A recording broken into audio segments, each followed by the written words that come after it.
it was refreshing. And then everybody started talking about it, and we went back and looked at a couple more films, and then Hello, cinema enthusiasts.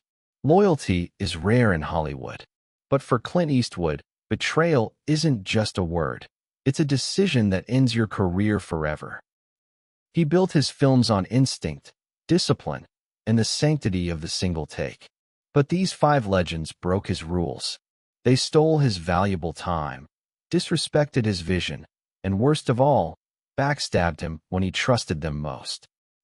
They stood by his side during moments of fame and glory. Then, they trampled on his artistic philosophy. The 95-year-old legend is unmasking five names he has never forgiven and never forgotten. This is the infamous blacklist of celebrities who violated Eastwood's rule of efficiency. We're starting now. Number 1. Leonardo DiCaprio, The Curse of Perfectionism. You're working on a movie now that will star Leo DiCaprio. he's an interesting character, and yet it's not that you ever solve a character like that, but you can just present him and then see what people think. First on our list is one of today's finest method actors, Leonardo DiCaprio. This wasn't just an actor-director clash. This was the collision of the new school's obsession with analysis and the old school's raw instinct. When they united for the 2011 biopic J. Edgar, Hollywood thought it was a dream match. But a quiet storm was brewing on set. Eastwood's directing style is legendary. Minimal rehearsal, 2 takes, and no luxury of mistakes. He believes in the magic of the first take.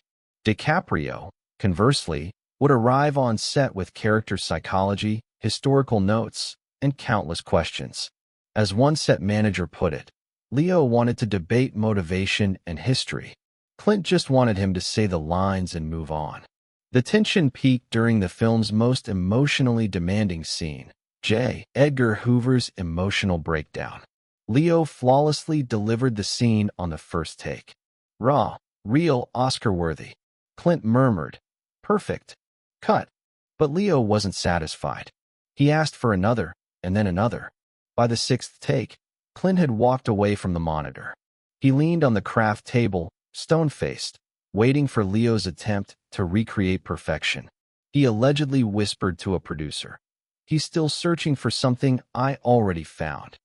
For Eastwood, this wasn't just a waste of time. It was distrust in the director's judgment and the actor's instinct. DiCaprio's need for a safety net every time was a rejection of Eastwood's entire core artistic philosophy. The result, J. Edgar wrapped.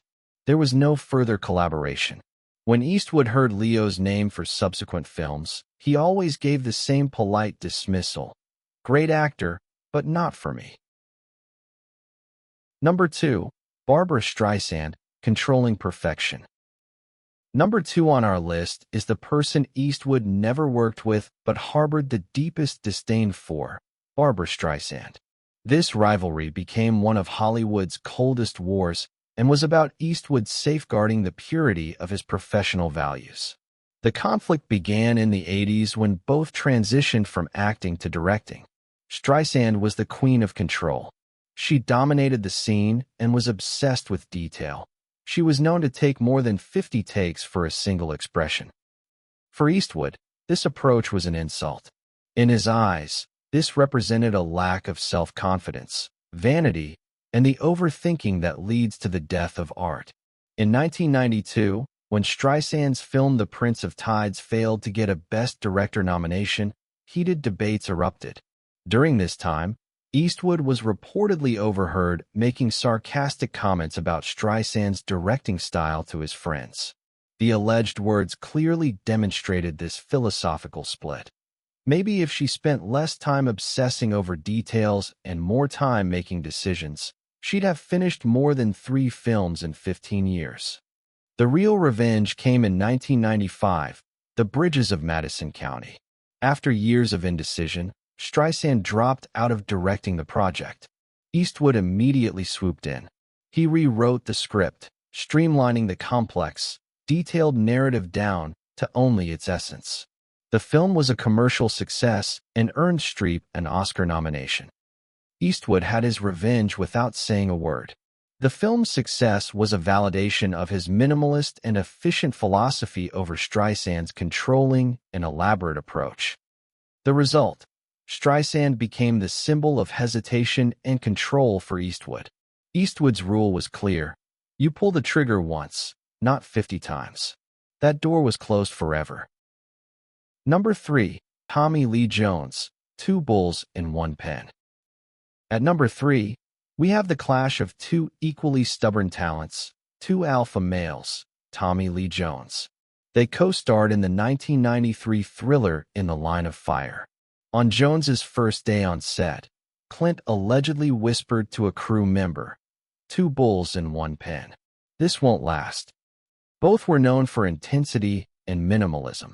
However, Jones's inclination towards method acting clashed with Eastwood's clean, sharp professionalism. Eastwood's set philosophy is to completely separate performance from reality. Jones preferred to remain in character. During a confrontation scene, Jones directed his character's hostile energy towards Eastwood. The director yelled, "Cut!" But Jones didn't stop. He maintained character, glaring straight into Clint's eyes. The crew froze. After a long silence, Clint turned to his assistant and just muttered, "Life's too short for that kind of theater." He then walked off set. For Eastwood, this meant unnecessary drama and disrespect.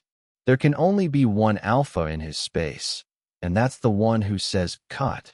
Jones's attempts to dominate scenes and stay in character were contrary to Eastwood's collaborative and efficient environment. The result: the film was a box office success, but Eastwood never included Jones in another project. When Jones's name was suggested for later films, the rejection was always the same. "Tommy's got his way of working, and I've got mine. Sometimes different approaches should stay different." Number 4. Richard Burton, Violation of Work Ethic.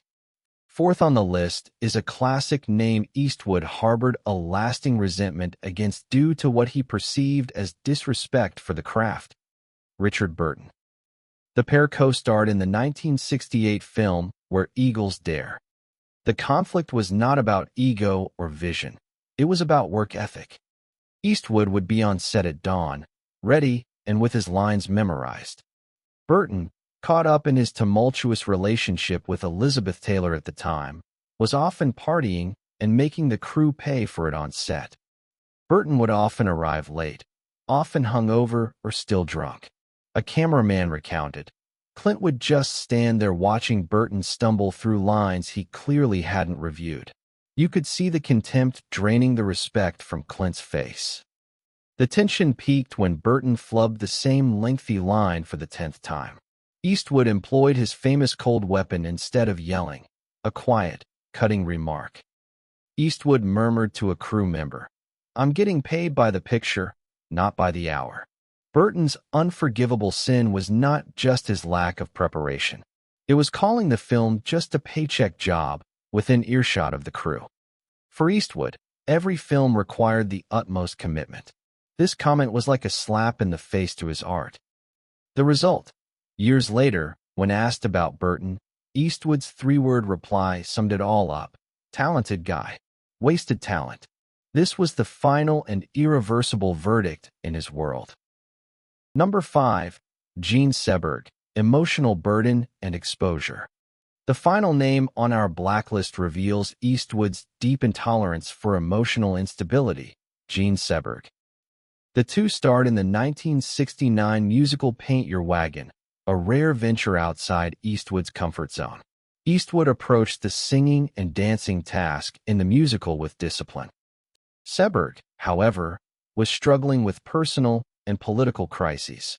On set, she was emotionally unpredictable, often arriving late and locking herself in her trailer instead of rehearsing.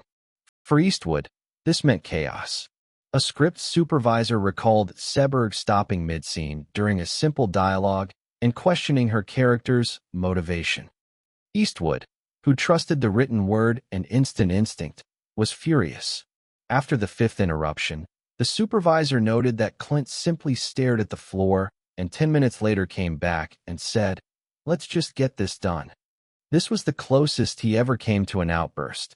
What put Seberg on the list wasn't solely her on-set instability. When the film bombed at the box office, Seberg implied in interviews that Eastwood's wooden performance had hurt the film. This was the worst kind of betrayal for Eastwood, publicly criticizing a colleague. The result, even after Seberg's tragic death, 1979, Eastwood refused to speak her name. He is known to have quietly told a friend, "Some people aren't cut out for the work, and I don't need to deal with it twice." This is the coldest and most final form of non-forgiveness in Eastwood's world. Eastwood's resentment toward these 5 celebrities is less about personal hatred and more a reflection of his artistic convictions. These legends learned the hard way that on a Clint Eastwood set, there is only one rule: efficiency, instinct, and respect. If you steal his time, show distrust in his decisions, or demean his craft, the only consequence is silence. And that silence is the end of your career. So what do you think? Is Eastwood's single-take philosophy brilliant efficiency, or is he unfairly penalizing method acting? Which name on this list surprised you the most? Share your thoughts in the comments section. Don't forget to subscribe and turn on notifications to explore the untold truths behind the scenes of cinema. We'll see you in the next video.